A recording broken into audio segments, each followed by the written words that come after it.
Selamat pagi, siang, sore, dan malam, Bunda Tris dan teman-teman. Pada kali ini, kelompok kami mengangkat fenomena kebo bule yang berada di Keraton Surakarta. Kelompok kami terdiri dari Teresia Jocelyn, Kairina Herin, saya sendiri, dan Christophorus Bernardito.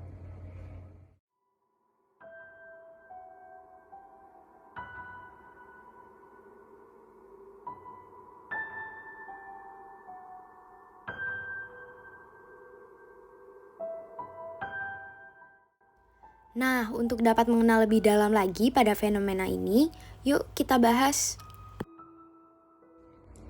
Nah, kebo bule ini tuh asal-usulnya dari mana sih? Jadi dari berbagai sumber mengatakan bahwa kebo bule ini tuh merupakan kenang-kenangan pemberian dari Adipati Surabroto dari Ponorogo untuk Sunan Pakubuwono II yang saat itu tuh melarikan diri ke Ponorogo karena di Keraton Surakarta sedang terjadi beberapa peristiwa seperti itu.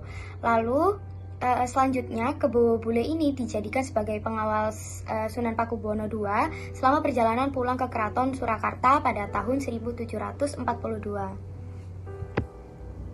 Selama ini, masyarakat Surakarta menganggap bahwa kebo bule yang berada di Keraton Surakarta merupakan hewan yang dapat mendatangkan sebuah keberkahan bagi mereka.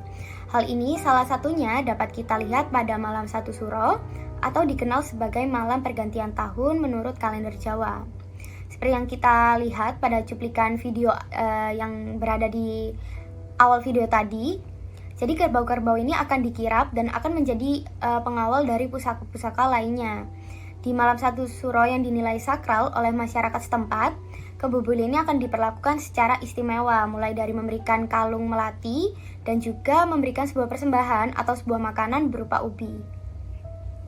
Nah, selanjutnya pada saat kebo bule ini kirap, banyak sekali masyarakat yang rela berdesak-desaan demi dapat menyentuh kebo bule ini. Tidak sedikit juga orang-orang itu mengambil air kencingnya, mengambil sisa makanan, sisa minuman, bunga melati yang berjatuhan, dan juga kotoran dari kebo bule ini. Nah, seperti yang tertulis pada gambar ini, bahwa kotoran dan kutu dari kebo bule menjadi hal yang diperebutkan juga oleh orang-orang setempat. Nah, orang-orang setempat juga meyakini bahwa hal tersebut dapat memberikan sebuah keberkahan bagi mereka.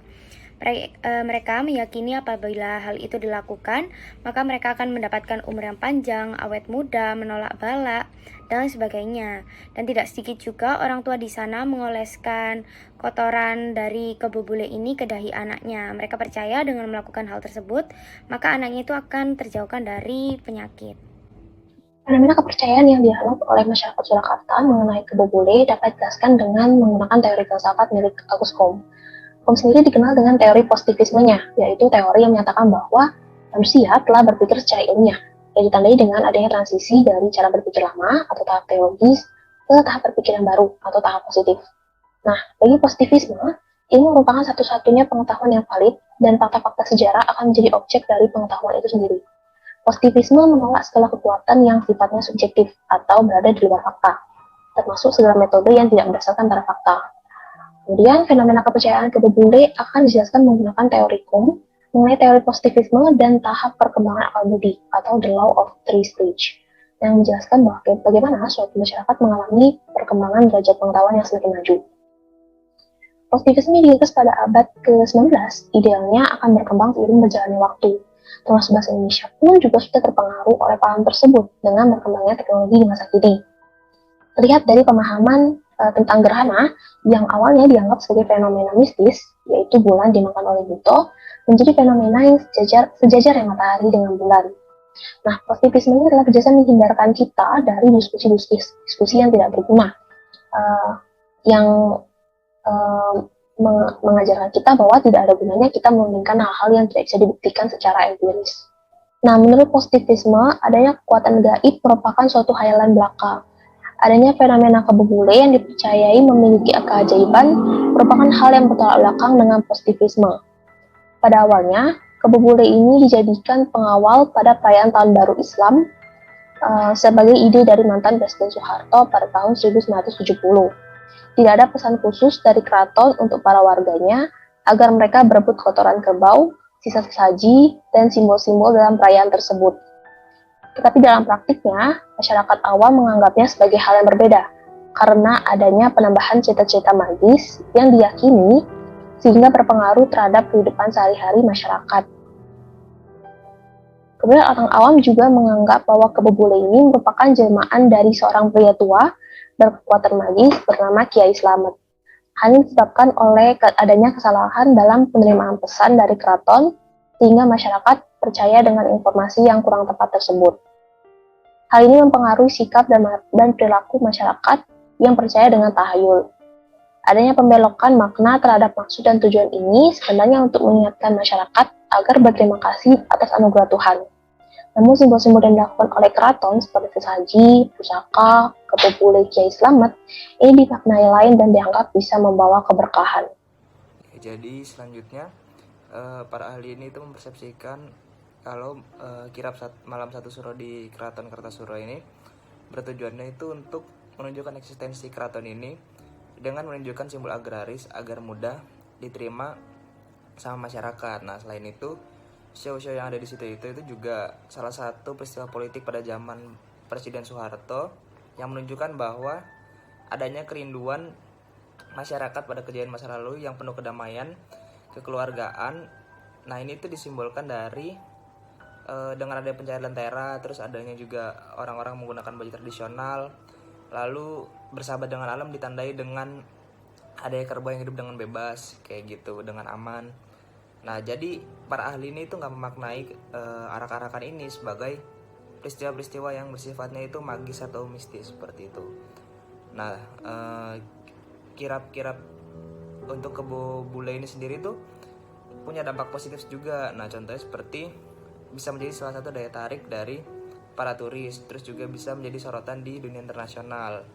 Nah, kepercayaan-kepercayaan yang bertolak belakang ini tuh kan masyarakat tuh mengira kalau kebobule ini tuh memiliki kekuatan magis. Nah, faktanya kebobule ini sebenarnya itu merupakan hadiah dari Adipati Ponorogo Subroto. Nah, itu dikasih untuk Surakarta gitu singkatnya. Nah, sedangkan yang Kiai Slamet itu yang dikira kebobule itu merupakan keris yang diberi sama Sunan Pakubuwono kedua, kayak gitu. Jadi ada kayak beberapa informasi yang salah. Nah, di sini itu yang bisa dijadikan acuan siapa yang salah itu sebenarnya keraton itu sendiri, karena keraton ini sendiri itu nggak bisa menyampaikan informasi dengan benar, begitu singkatnya.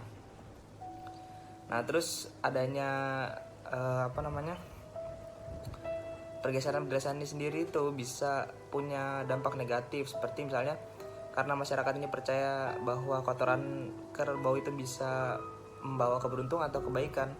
Nah, banyak masyarakat ini itu yang meletakkan kotoran-kotoran tersebut di bagian tubuhnya. Nah, ini itu juga bisa mendatangkan berbagai penyakit.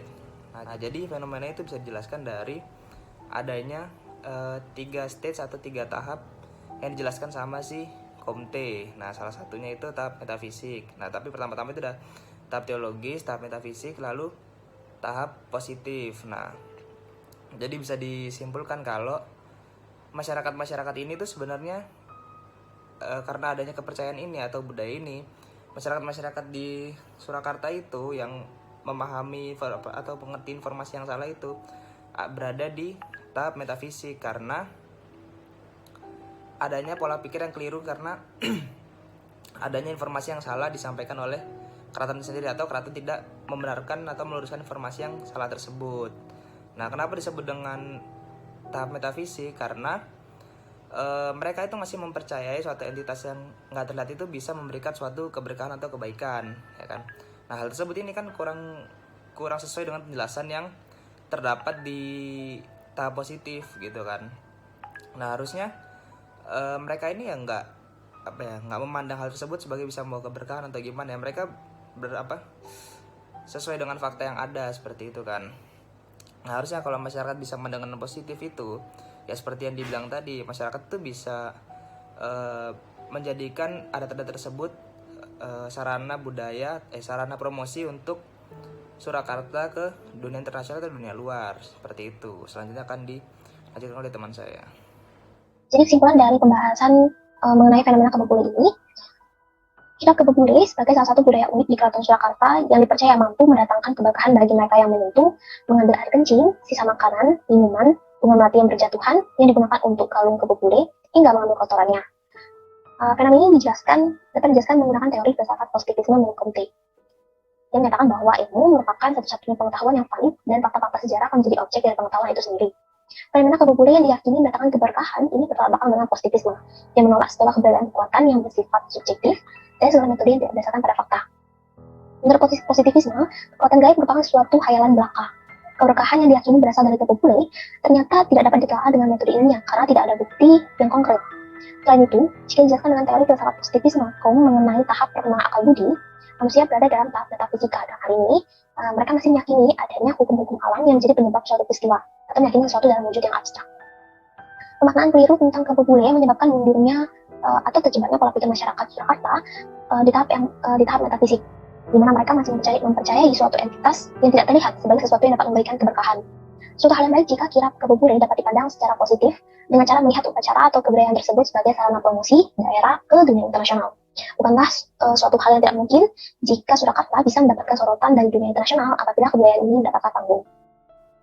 Sekian pembahasan mengenai fenomena kebo bule dari kelompok kami. Terima kasih.